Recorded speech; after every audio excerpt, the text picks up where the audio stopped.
Did you ever wonder why Sinister Titan Clockman is actually sinister? How did he become so strong? And what are his capabilities? How is he a single villain against all factions combined, and yet struggling? Well, don't worry, because in today's episode, we are going to dive deeper into the strongest villain of all time. Before we start, share some video ideas for my next projects in the comments. I want to include your insights and ideas as well. Thank you. Sinister Titan Clockman, originally known as Sebastian, is a giant and terrifying being with the power to control time. In his first appearance, he even called himself the God of the Chronoverse. Sinister Titan Clockman is gigantic in size, being 3 times the size of Titan Clockman, instead of having a normal head like other Clockmen. He got a large black hole head with yellow ring around it. His shoulder, arms, and legs are covered with armored plates. A few weapons are attached to his body, like these levitating arrows behind his back, few clock shurikens, and 2 gravity grenades on his belt. He got a big reactor core that is surrounded by Roman numerals. His one hand is missing, which is used to attach the astral sword. The golden Excalibur was also seen on his hand in episode 48 during his fight against Titan Clockman 3.0 form. Now let's dive into his abilities. First, he claims that he is the source of all clock power because he was the first Clock Titan, which means he is the strongest Clock Titan alive, stronger than Titan Clockman, Clockwise, Champion Clockman, and Future Clockman. He wants to become the Lord of the Multiverse, so he is following a plan which he calls his perfect domination. He made that plan by looking into different future predicted possibilities. Let's first talk about his time-related abilities. Time Stop. In episode 41, he stopped the time of the whole universe, which was insane. Time Slowdown. He can slow down the time, which was seen during his fight against Transformer Titans in episode 47, part 1. Time Cube. This cube is surrounded by more tiny cubes and is used to make an astral sword in his right hand. Time Reversal. He can also revive himself like Future Clockman did, but he never felt the need until now. Soul Devouring. Sinister Titan can absorb energy orbs from other Titans to increase his power. It was seen in the final blooper episode.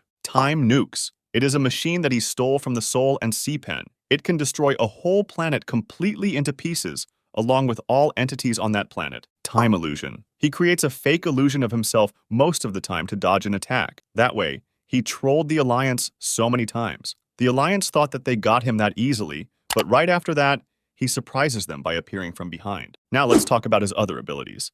And believe me, his other abilities are even cooler. Levitating Arrows. He carries 5 giant levitating arrows behind his back. These arrows were seen against Future Clockman. Not only they are huge, but can also attack at extremely fast speed and from different directions. Gravity Grenade. He can manipulate gravity by throwing these grenades up in the sky. After the launch, these grenades are covered in yellow particles and throw everyone down to the ground except the Sinister Titan himself. Even Titan Clockman was not able to bear that weight. Black Hole Barrage. He was seen creating a tiny black hole that sucks every nearby things inside it and cause a huge explosion on impact. It teleports everything to the outer void. Astral Sword. This sword is really an important one, as it is the only sword that can cause damage which is unrecoverable, even using time reversal. He used it against Titan Clockman and break his sword, which he was not able to revive using his time reverse ability. Astral Sword Deflection. Using his sword, he can deflect any attack coming towards him back at the enemies. The Golden Excalibur. It is a stolen weapon of Titan Clockman. We all know what this sword is capable of. Sinister Titan stole this sword and used it against Titan Clockman 3.0 in episode 48. Boosted Dashing. He can dash at a hyper-fast speed. He split the Golden Excalibur in the blink of an eye. Black Portal Teleportation. He was seen teleporting from planets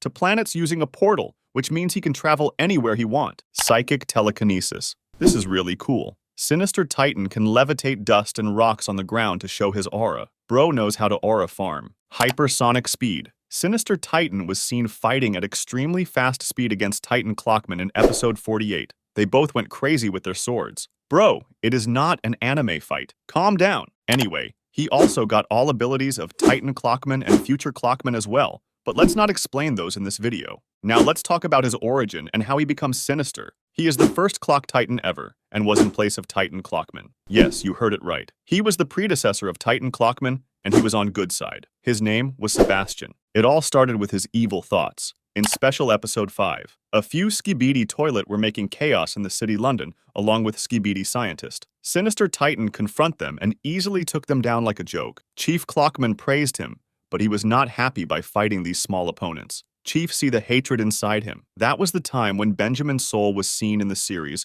who is the current Titan Clockman. Clockwoman receives a message from the TV Men headquarters about a Skibidi Toilet attack. Soon, several clock agents gather on a balcony and see a huge army of Skibidi toilets across the mountain near their base. But before the attack begins, Sebastian or Sinister Titan Clockman arrives and started his attack on Skibidi Toilet using his arrows. Using his time powers, he wipes out the entire army in a single attack. After that, Clockwoman got angry and started shouting at him. Instead of praising him, Chief Clockman revealed that Sebastian had already destroyed almost the entire TV race earlier without telling anyone. Because of this, Chief Clockman orders all Clockmen to gather in London to confront him. As the episode continues, Chief Clockman creates a massive dome around Big Ben, rewinds time to revive all TV members, and freezes the entire Earth. He angrily confronts Sebastian, saying his actions were too violent and cannot be forgiven. Sinister Titan tries to defend himself, claiming that the TV men were going against Clock Faction. He said that TV Faction was the most suspicious one among the others, and were planning to create magnetic weapons that were the weakness of all Clockmen. But Chief Clockman argues back, saying that Sebastian's actions are exactly why they needed those weapons, and that abusing power like this is completely unacceptable. Sinister Titan's concept was that everyone should submit to the greatest power, which was Sinister Titan, and also fear him and obey him. In the end, Chief has had enough. He uses his powers to trap Sebastian beneath Big Ben using his clock powers. As Chief says that Sebastian's dark and sinister thoughts will be sealed forever. Sebastian angrily replies, "Sinister? I'll show you Sinister!" That's where his name, Sinister Titan, came from. He even threatened them and said, "Your own will suffer, and you all will crawl back to me." That was the time when he planned to take the revenge from his own people. Not only that, his greed was even greater. He planned to destroy all other planets, all other threats, and planned to rule above all. That's where a villain was born. Chief ordered to complete Titan Clockman, named as Benjamin. It took a long time, but with the efforts of the Alliance, they created the Titan Clockman from a soul. He was the main hero of the series who saved the planet from major threats along with the other Alliance members. But meanwhile, Sinister was planning behind the scenes, setting the stage, and was unleashed when the moment was right. He even took down Champion Clockman, absorbed his energy, and then stole the Astral Sword from him, which was the part of his plan. Let me point out something. Mr. Clock, which is Dom Studio himself, was seen in the last scene, asking Sinister Titan if he needs a boost in power. I mean, what was that? Mr. Clock is on good side and also part of the Clock Association. But as he is the creator, maybe he wants to make the series interesting by overpowering the villain, or maybe he is on the evil side. Who knows? Tell me in the comments if you have any guess. Okay guys, that was it for today's episode. If you want more of these videos, make sure to like and subscribe.